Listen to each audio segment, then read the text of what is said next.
Hello बच्चों, स्वागत है आप सभी का आपके अपने इस ब्यूटीफुल से चैनल एसएस नागौरी पर। तो आप लोगों को पता है हम रे ऑप्टिक्स पढ़ रहे थे और मैंने रे ऑप्टिक्स में आप लोगों को स्फेरिकल मिरर के इंट्रोडक्शन के बारे में सब कुछ बता दिया था। अपन ने बात करी थी स्फेरिकल मिरर दो तरह का होता है, कॉन्वेक्स मिरर, कॉनकेव मिरर। उसमें कुछ इंपॉर्टेंट टर्म्स थी जैसे सेंटर उसका क्या होता है, यानी सेंटर ऑफ कर्वेचर क्या है, रेडियस ऑफ कर्वेचर क्या है, प्रिंसिपल एक्सिस क्या है, पोल क्या है, अपर्चर क्या है, इस तरह की बातें अपन ने करी थी। और अब हम थोड़ा आगे बढ़ना चाहते हैं बच्चों। तो सबसे पहले आगे बढ़ने से पहले बहुत सारे बच्चों को कंफ्यूजन रहता है साइन कन्वेंशन में। तो सबसे पहले मैं साइन कन्वेंशन की बात कर लेता हूँ। यानी साइन कन्वेंशन हम लोग सीखना चाहते हैं। यहाँ पर जो चिन्ह परिपाठी जो यूज करते हैं बच्चों, चाहे लेंस हो चाहे मिरर का केस हो, उनमें साइन कन्वेंशन किस तरह से यूज करते हैं उसी की बात हम लोग करना चाहते हैं। यानी चिन्ह परिपाटी की बात हम लोग करना चाहते हैं। ओके, अब मेरी बात समझना बच्चों।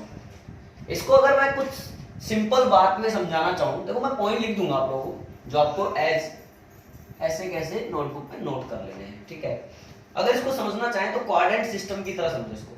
ठीक है, तो अपन ये कहते हैं कि सर ये प्लस का एक्स एक्सिस मान लेते हैं, ठीक है, और ये माइनस का एक्स एक्सिस मान लेते हैं, ये प्लस का वाई एक्सिस मान लेते हैं, और ये माइनस का वाई एक्सिस है। नहीं, मैंने मर्जी से मान लिया। ठीक है, अच्छा ये एक तरीके से आप इसको कुछ भी कहो तो ये मानने की जरूरत ही नहीं है फिर, प्लस वाई और माइनस वाई कुछ भी कहो मीन्स इसको मिरर कह दो या लेंस कह दो।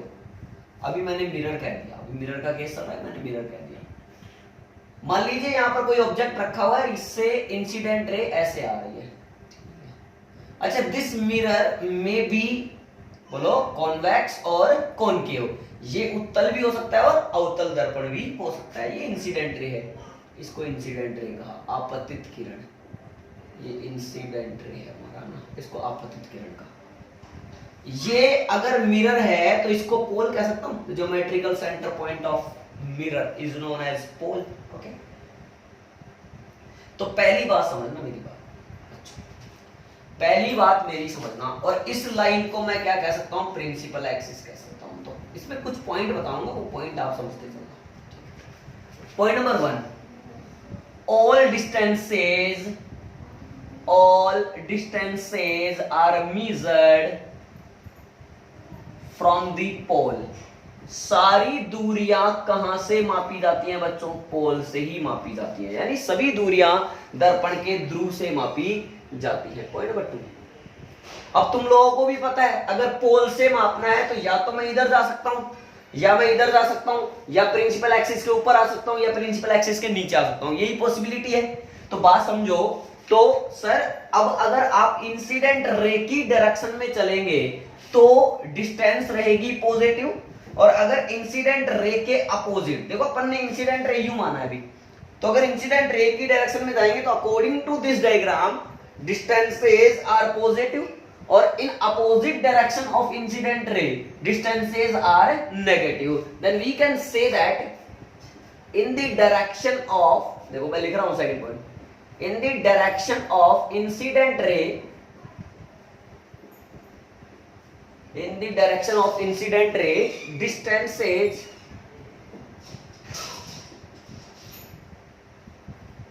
distances are positive। जो भी आप डिस्टेंस मेजर करोगे in the direction of incident रे, आपतित किरण की दिशा में जो भी दूरी आप मापोगे वो कैसी ले लेंगे बच्चों, पॉजिटिव ले लेंगे। इसी तरह से इन अपोजिट डायरेक्शन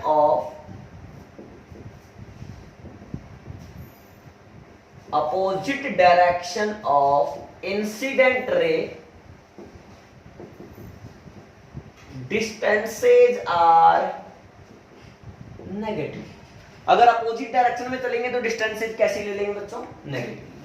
अब तुमने कहा ये प्लस वाई ये माइनस वाई, लिखा नहीं था पर ठीक है कहा, तो समझ में तो आता ही है। ऊपर वाला प्लस होता है, नीचे वाला माइनस होता है, तो अपन कह सकते हैं distances above the principal axis, above the principal axis are positive and below नीचे below the principal axis are negative, are negative, यानी जो प्रिंसिपल एक्सिस के ऊपर की डिस्टेंसेज होंगी वो पॉजिटिव ली जाएंगी और जो प्रिंसिपल एक्सिस के नीचे की डिस्टेंस होंगी वो नेगेटिव ली जाएंगी। बेसिक सी बात है। देखो सारी डिस्टेंसेज पोल से मापी जाएंगी, इंसिडेंट रे की डायरेक्शन में चलेंगे तो डिस्टेंस पॉजिटिव, इंसिडेंट रे के अपोजिट चलेंगे तो नेगेटिव। प्रिंसिपल एक्सिस के ऊपर की कोई लेंथ, मान लो लंबाई है ना, कोई लेंथ लेनी है या नीचे की लेंथ लेनी है तो ऊपर की लेंथ लेंगे तो पॉजिटिव, नीचे की लेंथ लेंगे तो नेगेटिव। एक लास्ट पॉइंट और नोट कर सकते हैं आप लोग, पॉइंट नंबर 5। अच्छा ये कह सकते हैं आप, pole is considered at origin, at origin, यानी पोल के अगर कोऑर्डिनेट होंगे तो बच्चों कितने होंगे, 0,0। ये बेसिक चर्चा। अब आपने कहा कि सर ये बात हमें, अगर हम आपसे पूछें कॉन्वेक्स और कॉनकेव मिरर के लिए तो आप हमें उनमें ये अप्लाई करके जरा समझाओ। मैंने कहा ठीक है, इतना आप नोट कर लेना, मैं आपको अगली बात समझाता हूं। देखो जैसे मैंने कुछ भी बात करी बच्चों, चलो मैं किसी की भी बात कर लेता हूं। जैसे मैंने आपको कहा कि पहले कॉन्वेक्स मिरर या कॉनकेव, कुछ भी ले लिया मैंने, कॉनकेव फॉर ए पॉइंट मान लिया, फॉर कॉनकेव मिरर या कुछ भी कहो यार, क्या फर्क पड़ता है, कॉनकेव ले लो चाहे ठीक है। ये रहा कॉनकेव गुफा, हाँ या ना, इतनी बात आप लोगों को समझ में आती। तुमने कहा सर इसकी रेडियस ऑफ कर्वेचर और फोकल लेंथ के बारे में चर्चा करो। मैंने कहा ठीक है, ये पोल है तो इसके कोऑर्डिनेट होंगे 0,0। बेसिक बात। सर ये फोकल लेंथ होगी और ये रेडियस ऑफ कर्वेचर होगा। अब मेरी बात सुनना, इसमें रे कैसे आ सकती है सर, ऐसे आ सकती है क्योंकि रिफ्लेक्टिंग सरफेस जो है वो अंदर वाली है, ये है रिफ्लेक्टिंग सरफेस। क्या मेरी बात आप लोगों को क्लियर है क्या बच्चों? रिफ्लेक्टिंग सरफेस इसमें ये बनी, तो इंसिडेंट रे इस तरह से आएगी, जिंगल वाला होगा ऐसे निकल जाएगी। अब पोल से मापी जाएंगी, इंसिडेंट रे के अपोजिट डायरेक्शन में चल रहे हैं तो नेगेटिव की पॉजिटिव, नेगेटिव। इधर भी इंसिडेंट रे के अपोजिट डायरेक्शन चल रहे हैं तो नेगेटिव की पॉजिटिव, नेगेटिव। एफ और R for this mirror should be negative. हाँ या ना? बेसिक चर्चा खत्म बात। बी पॉइंट, अपन ने कहा फॉर कॉन्वेक्स मिरर, तुमने कहा बहुत बढ़िया। ओ ठाकुर ओ ठाकुर ओ ठाकुर, अंदर की तरफ कर डाली क्या पॉलिश, ठीक। तुमने कहा इसके कोऑर्डिनेट 0,0, मैंने कहा ठीक है। तुमने कहा ये लो, मैंने कहा ओके। तुमने कहा हाँ, मैंने कहा ओ ये लो, ओहो ये सी माना, ये सी माना, सी माना। अब इंसिडेंट रे की डायरेक्शन में चलूंगा तो कैसा लेऊंगा, पॉजिटिव। एफ और आर क्या रहेंगे बच्चों इसमें, पॉजिटिव, क्योंकि यहाँ पर बाहर वाली जो आउटर सरफेस है वो कर रही है रिफ्लेक्टिंग सरफेस का काम। हाँ या ना? क्या मेरी इतनी बात आप लोगों को समझ में आती है? ठीक है बच्चों, अगर आप लोगों को इतना समझ में आया तो अब आप मुझसे यही जानना चाहते हैं कि सर स्मॉल एफ और आर में रिलेशन क्या होता है। अरे बच्चों हम पढ़ते आ रहे हैं F is equal to R by 2, लेकिन हमेशा ये सही नहीं होता, और जब ये सही नहीं होता तो फिर क्या होता है ये जानना हमारे लिए बेहद जरूरी है। चलिए जरा चर्चा करते हैं, आप पहले ये नोट करिएगा और फिर मैं आगे बढ़ता हूँ, ठीक है। नेक्स्ट हेडिंग हमने नोट करी बच्चों, हमने देखो बच्चों नेक्स्ट हेडिंग मैंने क्या लिखी, रिलेशन बिटवीन फोकल लेंथ बोले तो small F and radius of curvature, यानी कैपिटल आर में और स्मॉल एफ में हम लोगों को रिलेशन चाहिए। ये रिश्ता क्या कहलाता है? तुमने कहा कि सर ये तो किसी भी मिरर के लिए निकाला जा सकता है। मैंने कहा बिल्कुल बच्चों निकाला जा सकता है। तो सर दोनों का ही करके बताओ। मैंने कहा ठीक है। तो पहली बात करी मैंने कॉनकेव की, पहली मैंने किसकी बात कर ली, कॉनकेव की, फॉर कॉनकेव मिरर। कौन सा मिरर? कॉनकेव मिरर, हाँ या ना? यानी अवतल दर्पण के लिए। कौन से दर्पण के लिए बच्चों? अवतल दर्पण के लिए। लेकिन बच्चों मैं पहले आपको जो तरीका बताऊंगा वो बताऊंगा बोर्ड वाला। यानी अपन जो 12th आरबीएससी और जो सीबीएसई का पेपर कई बच्चे लोग देंगे, तो उन बच्चों के लिए जो डेरिवेशन करना होगा बच्चों, वो बोर्ड के हिसाब से ही करना होगा। और बोर्ड में मैं आपको पहले ही बता दूं, रिजल्ट यही आने वाला है, F = R/2। हम लोगों को यही प्रूव करना होता है। और मैंने आपको बताया था ये फॉर्मूला उन्हीं मिरर्स के लिए एप्लीकेबल है जिनका अपर्चर बहुत छोटा होता है। और मैंने साथ ही ये भी क्लियर किया था कि हमारे जो सिलेबस में है वो स्मॉल अपर्चर के ही मिरर है। क्लियर है? तो मैं बोर्ड की बात कर रहा हूं बच्चों। जेई मेंस और एडवांस या फिर नीट की बात करूं तो फॉर्मूला थोड़ा चेंज हो जाता है। फॉर्मूला चेंज होता है तो आंसर भी चेंज होने लगते हैं। अभी अपन धीरे धीरे आगे बढ़ेंगे। पहले मैं बोर्ड पैटर्न का आपको तरीका बता रहा हूं। यहां मैं लिख देता हूं बच्चों बोर्ड। क्या लिख देता हूं मैं यहाँ पे? बोर्ड। क्या लिख दिया मैंने यहाँ पर? बोर्ड। ठीक है, बोर्ड के हिसाब से बता रहा हूँ, देखना समझना। अब आप कहोगे सर बोर्ड में तो हमें थ्योरी भी लिखनी पड़ती है। बिल्कुल लिखनी पड़ती है सर, आप लिखाओगे ना? मैंने कहा बता दूंगा थोड़ी बहुत, लिख लेना और तो क्या है, रो मत। ठीक है, हाँ ये पोल है। ये क्या है? पोल। ठीक है, ये क्या है? Concave mirror. तुमने कहा लाइट आई, जिंगल लाला हुआ, चली गई, ऐप से निकल गई। ठीक है, तुमने कहा कि सर हमें एक नॉर्मल ड्रॉ करना है ताकि हम इंसिडेंट एंगल और रिफ्लेक्शन एंगल बना सकें। और मैंने एक बात समझाई थी बच्चों पिछले लेक्चर में कि स्पेरिकल मिरर के किसी भी पॉइंट पर खींचा गया अभिलंब, खींचा गया नॉर्मल हमेशा हमेशा सेंटर ऑफ कर्वेचर से ही पास होता है। हाँ या ना? तो पहले पास करा देता हूं। हो गया क्या पास? सर आपको तो पास भी नहीं कराना। अरे यार, ये ले भाई, हो गया पास। अब अगर ये नॉर्मल है तो ये एंगल आई है तो इसको आई होना पड़ेगा। मैं नहीं कहता, लॉ ऑफ रिफ्लेक्शन पहले ही कह चुका है, ये भी आई होगा। ओके, अब बच्चों ध्यान से देखो, इसको मैंने कहा A, इसको कहा मैंने B, ये P है, ये F है, ये C है। तो ध्यान से देखें तो एंगल A, B और C = होना चाहिए एंगल, बोलो कौन सा? ये Z बन रहा है कि नहीं बन रहा? बन रहा है ना? तो यानी ये BCF, यानी ये वाला है। समझ में आई बात? मैं लिख दूंगा बच्चों, पहले इतनी थ्योरी हमारे कंप्लीट हो जानी चाहिए। ये खिचड़ी नहीं बनानी है, थोड़ा सुंदर सा बनाना है। ठीक, अब देखो थोड़ी थ्योरी यहां पर मैं लिख देता हूं बच्चों। Here AB is incident ray. Incident ray देखो बोर्ड में जो लिखनी है वो बिल्कुल आसान सी theory. Which is parallel to principal axis, parallel axis sorry principal axis, which is parallel to principal axis. BC is normal, BC is normal. Okay, आगे आ जाओ बच्चों। अकॉर्डिंग टू, देखो मैंने एक लाइन छोड़ी और फिर लिखा according to law of reflection. जो लॉ ऑफ रिफ्लेक्शन है वो कहता है angle ABC is equal to, देखना angle ABC is equal to angle CBF, angle CBF is equal to angle I। ये तो हमारा हो गया।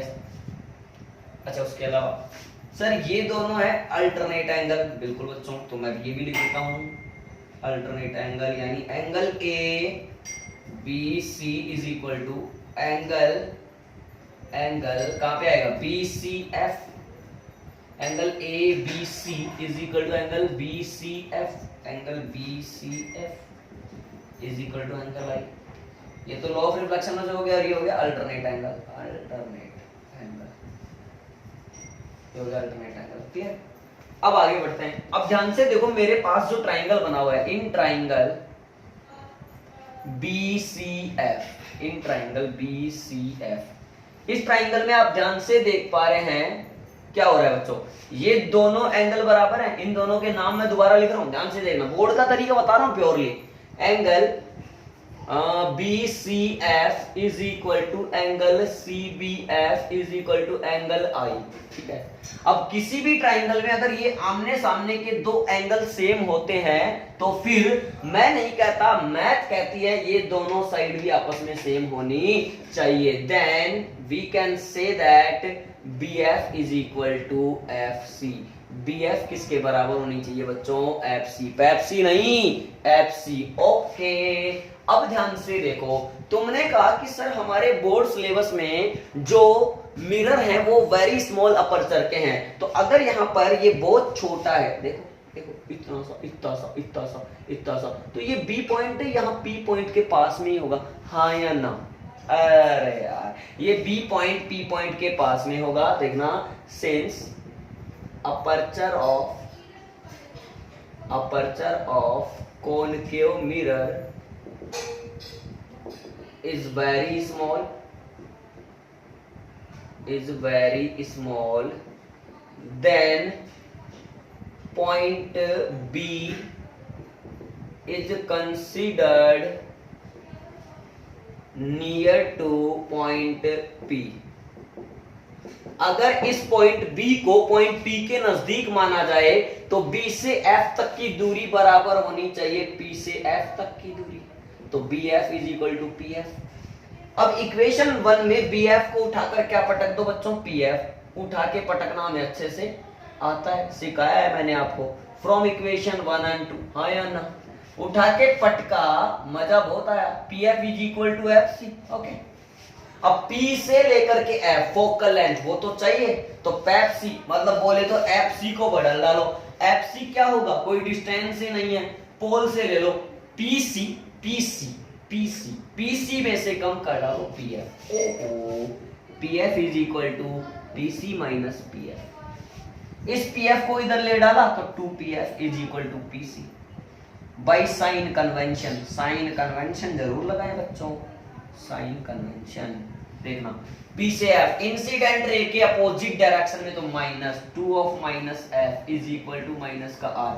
माइनस ने माइनस को मार दिया बच्चों, तो यहां पर लिख देता हूं 2F इज इक्वल टू, मेरे पास आ गया R, तो F की वैल्यू आ गई R बाई 2। इक्वेशन नंबर आ गया 3rd, हाँ या ना? इससे समझ में आता है कि किसी भी स्फेरिकल मिरर की जो फोकल लेंथ होती है वो उसके रेडियस ऑफ कर्वेचर की हाफ होती है। डू द छपाई।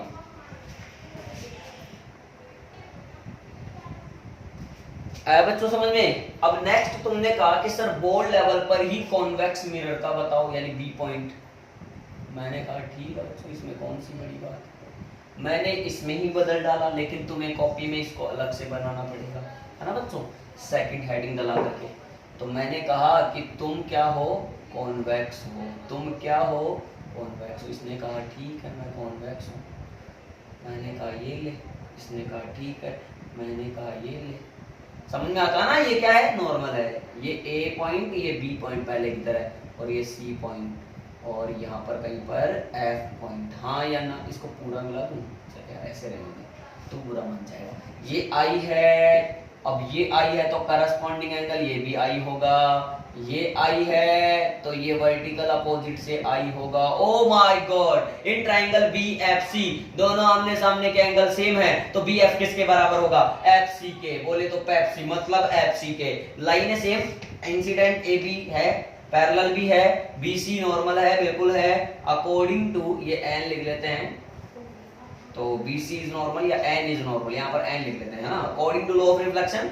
अब एंगल देखते हैं बच्चों, law of reflection. Angle ABN, angle ABN थोड़ा सा बदल गया, is equal to angle N, देखना NBD, NBD। ये दोनों तो लॉ ऑफ रिफ्लेक्शन के अकॉर्डिंग है ना? अब आ जाओ आगे की बात। अब ये दोनों कर लो, और तो क्या करोगे, ठीक है? या फिर ये कर लो, कोई सा भी कर लो, उससे कोई फर्क नहीं पड़ता। करस्पॉन्डिंग एंगल कर लेते हैं। Angle ABN, angle ABN is equal to, यहाँ पे देखना बच्चों, ये वाला कर लो, BCF, है ना? BCF सही है, BCF करस्पॉन्डिंग एंगल, इसको कहेंगे corresponding angle, corresponding angle, corresponding angle. संगत कोण, कौन से कोण बच्चों? संगत कोण।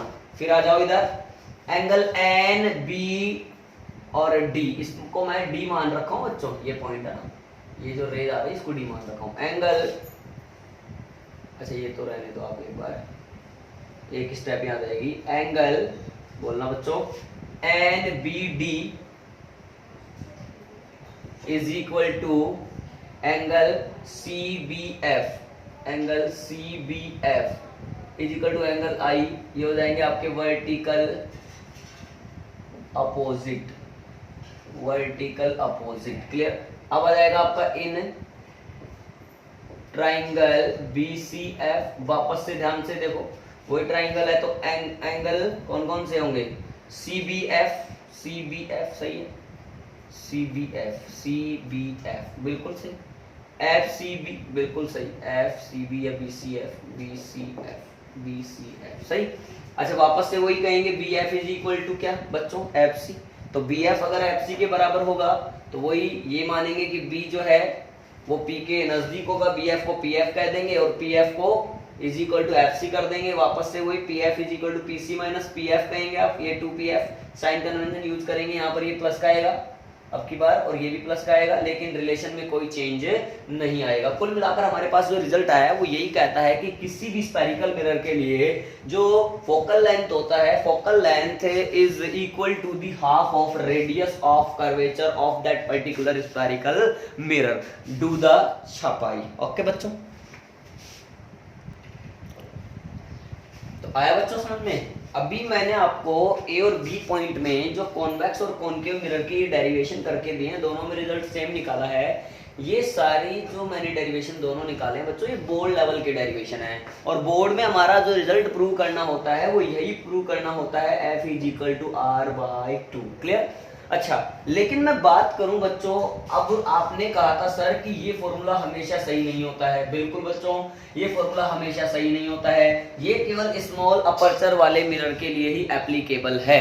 अब जो अगला फॉर्मूला आने वाला है वो थोड़ा अलग है, तो मैं आप लोगों को वो बता देता हूँ। उसमें थ्योरेटिकल पार्ट कवर करना हमारे लिए कोई जरूरी नहीं है, बिकॉज वो बोर्ड का टॉपिक नहीं है। ओके, तो मैं उसको भी आपको डेराइव करके दूंगा बच्चों, मैं आपको डायरेक्ट फॉर्मूला नहीं रटाऊंगा, रटने पर तो मैं भी विश्वास नहीं करता। ओके बच्चों, देखिए आप वापस से देखिएगा अगेन, बस ऐसे हेडिंग डाल ले बच्चों, फोकल लेंथ, इस प्रकार से अपन ने हेडिंग डाली एफ। ओके, अब ध्यान से समझना, मैं सबसे पहले आप लोगों को जो समझा रहा हूं वो क्या है बच्चों, ये वापस से वही एक कॉनकेव मिरर मैंने यूज करा, ठीक है? समझना, ये इंसिडेंट रे है which is parallel to the principal axis, after reflection it converge at a point which point that point is known as focus. इतनी बात सबको समझ आ गई, ठीक है? आपने कहा सर आप जो है ना एक वो ले लो नॉर्मल, मैंने कहा ठीक है बेटा, ये सी पॉइंट हो गया यार, इतनी बात मैंने आपको समझा दी। ये आई है, ये आई है, तुम भी आई हो, हाँ या ना? अरे हाँ या ना यार, ठीक है? आप समझो, ये पोल है। मैंने क्या करा, इस एफ से इस नॉर्मल पर ही एक नॉर्मल ड्रॉ करा। नॉर्मल बोले तो ये हो गया परपेंडिकुलर बाइसेक्टर, यानी ये जो नॉर्मल रहा है लंब समद्विभाजक जिसको हम कहते हैं, इसको दो भागों में बांट दिया इसने। इस पॉइंट को मैंने चलिए कुछ भी नाम दिया, डी नाम दे दिया, ठीक है बच्चों? तो इसका मतलब सी डी और जो बी डी है वो आपस में क्या होंगी बच्चों, इक्वल होंगी। पहले मेरी बात ध्यान से सुनना, according to law of reflection, एक बात तो तुम भी जानते हो और मैं भी जानता हूं, क्या कि एंगल आई जो होगा वो एंगल आर के बराबर, यानी वो दोनों ही जो होंगे वो हम लोगों को पता है एंगल आई बराबर एंगल आर होगा, जो कि A B C is equal to C B F है। वो अपन को लिखने की जरूरत नहीं है, अपन फॉर्मूले पर पहुंचना चाहते हैं। अच्छा, here we can say that P C is equal to B C, देखो ना, बी से सी तक बोलो चाहे पी से सी तक बोलो, एक ही बात, इज इक्वल टू आर। ये मैंने एक रिजल्ट बनाकर यहाँ रखा, समझना मेरी बात को, समझना बच्चों, मेरी बात को आप लोग समझना। अब ये जो ट्राइंगल है ना, ये दोनों भुजाएं बराबर हैं, ये दोनों एंगल सेम है, then these two triangles are congruent, यानी ट्राइंगल, देखना, triangle triangle triangle CDF and triangle BDF are congruent, सर्वांग सम है दोनों। अब अगर कॉन्ग्रुएंट हैं तो कोई दिक्कत नहीं है मुझे बच्चों, मैं ये कह सकता हूं कि जो मेरे पास CD है और जो BD है वो दोनों बराबर हैं, और वो BC/2 है, वो R/2 भी है। यहां तक मुझे कोई तकलीफ नहीं है। अच्छा, इसके अलावा मैं बात करना चाहता हूं बच्चों, देखना इस ट्राइंगल की दोबारा से, अगेन इन ट्राइंगल CDF, देखना ये एंगल है तो ये परपेंडिकुलर है, ये बेस हो गया CD और ये हाइपोटेनियस हो गया। अब मेरे पास मुझे क्या चाहिए बच्चों, CD निकालना है, चलो मेरे को, तो CD यानी base upon hypotenuse, CD upon CF या FC चाहिएगा, इज इक्वल टू कोसाई, तो FC is equal to CD, अब CD अपॉन कोसाई। अच्छा, CD क्या है बच्चों, R/2 है, और 1 अपॉन कोस क्या होता है, सेक आई, R/2 सेक आई। इक्वेशन नंबर छोड़ दो, 1 कह दो या 2 कह दो। अगेन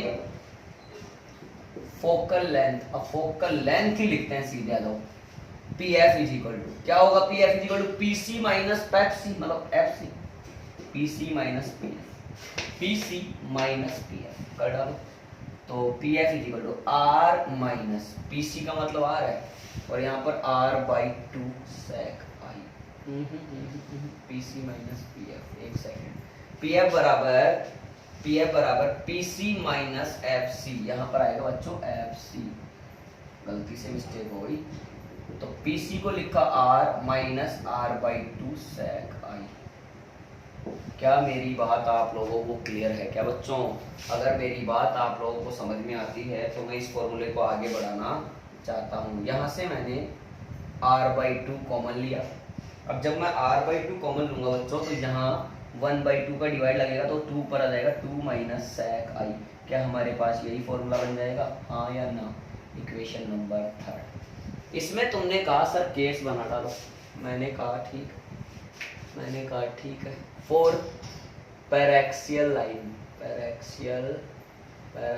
लाइन या रेज, ठीक है, आई लेस देन और इक्वल्स टू 5 डिग्री, आई की वैल्यू बहुत कम होती है, यानी ये कहने का मतलब बहुत छोटे अपर्चर का मिरर होगा, फिर पैरेक्सियल लाइन का कहने का मतलब, तो आप यही तो कहेंगे यार बहुत छोटा एंगल होगा, तो PF यानी focal length is equal to F is equal to R/2।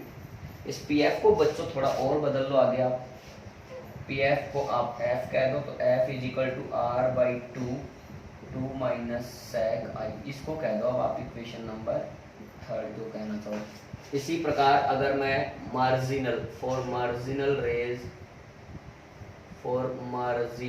Raise कहना चाहूँ बच्चों, तो कह सकता हूँ F बराबर जो फॉर्मूला आया है वही फॉर्मूला हम लोगों को यूज करना पड़ेगा, जो आंसर आएगा वो आंसर हमें लिखना पड़ेगा। मेरी बात समझो, F is equal to R/2 केवल स्मॉल अपर्चर वाले मिरर के लिए ही एप्लीकेबल है, लेकिन F is equal to R/2 into 2 minus sec I ये हर प्रकार के मिरर के लिए ही एप्लीकेबल होता है। फटाफट से पॉज करके नोट करो, फिर मैं आपको इस पर क्वेश्चन बताता हूँ। आया समझ में बच्चों? अब देखो, अपन इस फॉर्मूले पर बेस्ड या फिर इस फॉर्मूले पर बेस्ड क्वेश्चन करने से पहले कुछ नोट लिखना चाहते हैं, तो नोट लिख लीजिए आप, यूजफुल रहेंगे आपके लिए।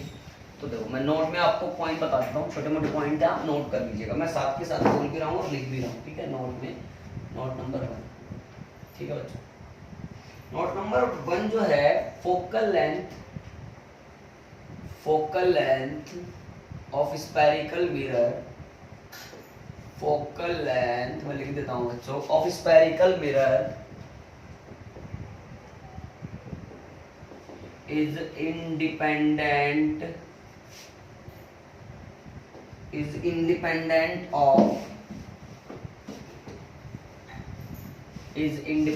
of medium comma wavelength comma frequency, wavelength comma frequency and wavelength बोल दो, फ्रीक्वेंसी बोल दो, उसके अलावा अपन वेलोसिटी भी बोल सकते हैं। And velocity of incident ray of light. कहने का मतलब जो इंसिडेंट लाइट होती है उसकी वेवलेंथ, फ्रीक्वेंसी, वेलोसिटी और मीडियम, इन सभी से स्फेरिकल मिरर की फोकल लेंथ यानी फोकस दूरी पर कोई फर्क नहीं पड़ता है, हाँ या ना। इस तरह की एक बात। अच्छा, पॉइंट नंबर 2 देखिए बच्चों, आपने फॉर्मूला देखा F is equal to R by two into two minus sec. इसका मतलब समझ में ये आता है कि फोकल लेंथ जो डिपेंड करती है वो एक तो रेडियस ऑफ कर्वेचर पर डिपेंड करती है और एक इंसिडेंस एंगल पर डिपेंड करती है। तो ये लिख सकते हैं अपन, फोकल लेंथ यानी F, सीधा F लिख देता है, depends upon R and I। R पर डिपेंड करती है और I पर डिपेंड करती है, शॉर्ट में। पॉइंट नंबर 3, अगर अपन स्फेरिकल मिरर को डिवाइड कर दें या काट दें कहीं से भी, तो इससे इमेज की जो पोजीशन है उस पर कोई फर्क नहीं पड़ता। हाँ ये जरूर है, अगर अपन मिरर को तोड़ देंगे तो उसकी इंटेंसिटी क्या हो जाएगी, रिड्यूस हो जाएगी। अरे यार ये तो सही है ना यार, अगर आप मिरर को तोड़ोगे तो फिर वो क्या होगा बताओ सर, जो अपना इमेज बन रहा था वो थोड़ा धुंधला बनने लगेगा, नहीं उसकी इंटेंसिटी रिड्यूस होगी, लेकिन इमेज पहले जहां बन रहा था वही अब बनेगा। तो अपन कह सकते हैं on dividing mirror there is no effect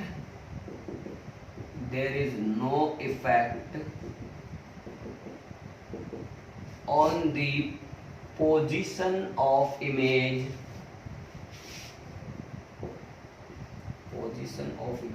but its intensity reduces, लेकिन इसकी इंटेंसिटी, इसकी तीव्रता घट जाती है। फटाफट से नोट कर लें तीनों पॉइंट। एक क्वेश्चन करते हैं बच्चों, देखो क्वेश्चन क्या है समझना। आप बोल रहा है बिल्कुल basic example, for a spherical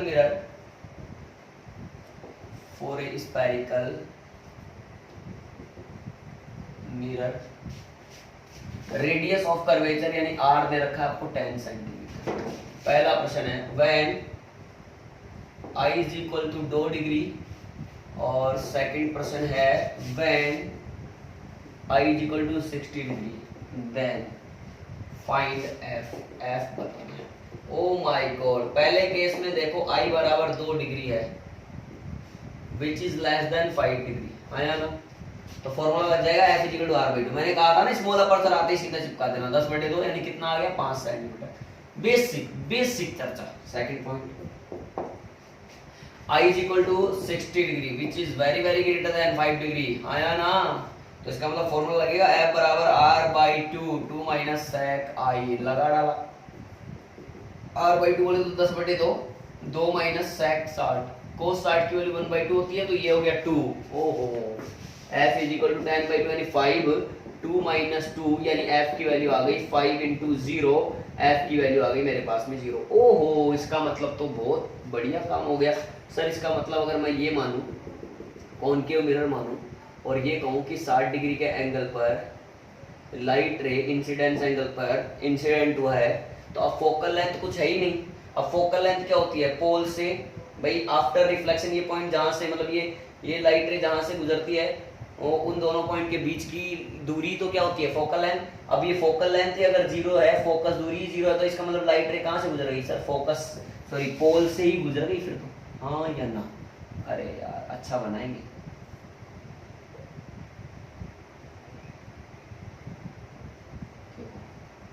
कहां से गुजर गई बच्चों, पोल से ही गुजर गई। मैं लिख देता हूं यहां पर, reflected ray Passage through the पोल से गुजर जाती है। क्या मेरी बात क्लियर हो गई? फटाफट से नोट करें आप लोग। आया समझ बच्चों? नेक्स्ट क्वेश्चन देखो,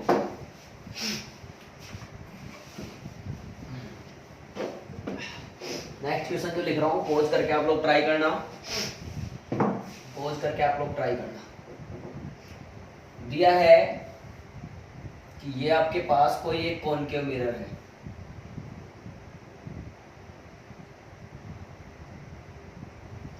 बोला है ऐसे लाइट रे आई, टकराई और use this is Y, okay, और यहाँ कहीं पर सी है, ठीक, सेंटर ऑफ कर्वेचर। बोला है रेडियस ऑफ कर्वेचर है, कितना दे रखा है बच्चों इसमें 5 सेंटीमीटर हम लोगों को दे रखा है, कुछ भी ले सकते हैं। पूछा है फाइंड वाई, वाई फाइंड। अब बहुत सारे बच्चे बोलेंगे कि जब पैरेलल रे आती है, समांतर आती है प्रकाश की किरण, तो परावर्तन के पश्चात कहां से गुजरती है बच्चों, बताओ, फोकस से गुजरती है। लेकिन अब हमको ये नहीं दिया ना बच्चों, समझ में ढंग से तब आएगा ना कि फॉर्मूला कौन सा यूज करना है, कहीं डायरेक्ट 5/2 लिखना है या क्या करना है। इसमें एक इन्फॉर्मेशन हो दी है बच्चों, हम लोगों को जो यहाँ पर ये वाली डिस्टेंस दी है वो दी है 3 सेंटीमीटर। कितनी दी है बच्चों, 3 सेंटीमीटर। अब यही काम आएगा। अब डायरेक्ट बच्चा तो सोचेगा कि F इज इक्वल टू, देखो फॉर्मूला लगाएगा, F इज इक्वल टू यानी Y is equal to R/2 यानी 5/2, जो कि क्या हो जाएगा, रॉन्ग। बच्चा सोचेगा ये तो कंफ्यूज करने के लिए दिया है, सीधा आंसर आएगा 5/2 सेंटीमीटर। लेकिन ये बात रॉन्ग है बच्चों, बिकॉज ये 3 सेंटीमीटर और 5 सेंटीमीटर कोई खास अंतर नहीं है। यानी आप ये नहीं कह सकते हैं कि यहाँ पर पैराक्सियल लाइन है, यानी आप ये नहीं कह सकते हैं कि जो लाइट रे वो बहुत करीब से आ रही है। कोई ये 3 mm नहीं था बच्चों कि बहुत कम यानी बहुत छोटा एंगल बन रहा होगा, यानी आई की वैल्यू जो है बहुत छोटी होगी, ऐसा कोई जरूरी नहीं है। ये 3 सेंटीमीटर, ये 5 सेंटीमीटर, कोई खास इन दोनों में अंतर नहीं है। इसलिए हम लोग जो फॉर्मूला यूज करने वाले हैं वो आप लोगों को पता है कौन सा यूज करने वाले हैं, y बराबर R/2 × 2 - sec i। इससे पहले अब मुझे क्या करना पड़ेगा, पहले i निकालना पड़ेगा, तो मैंने ये करा, i इतना आप लोगों को समझ आता है। इसके लिए मैंने इसको भी ड्रॉ कर लिया बच्चों, ये 3 है मेरे पास, ये 3 दे रखा है मुझे। ये जो है यहाँ से यहाँ तक का अगर मैं देखूं, इसको कुछ भी मानूं, तो ये 5 होना चाहिए रेडियस ऑफ कर्वेचर। इस पॉइंट से सेंटर की दूरी 5, ये 5 है, ये 3 है, तो ये 4 है। हाँ या ना, इतनी बात समझ आती है। अरे बच्चों ये 3 है, ये 4 है, ये 5 है कि नहीं, ठीक है। और यहाँ पर कुछ भी आप, यानी ये i है, तो cos i निकाल लो एक बार। cos i is equal to base upon hypotenuse 4/5। अब उठा के पटक डालो, तो y बराबर R/2 2 - sec i, y बराबर R/2 यानी 5/2 2 माइनस sec, cos का उल्टा होता है ना, तो 5/4। देख लो बच्चों क्या आ रहा है, y बराबर 5/2, 4 दूनी 8 हो गया, 8 - 5 यानी 3/4 है, यानी ये बच्चों मेरे पास आ रहा है 15/8 सेंटीमीटर। यही है y का आंसर। फटाफट से छपाई कर लें आप लोग।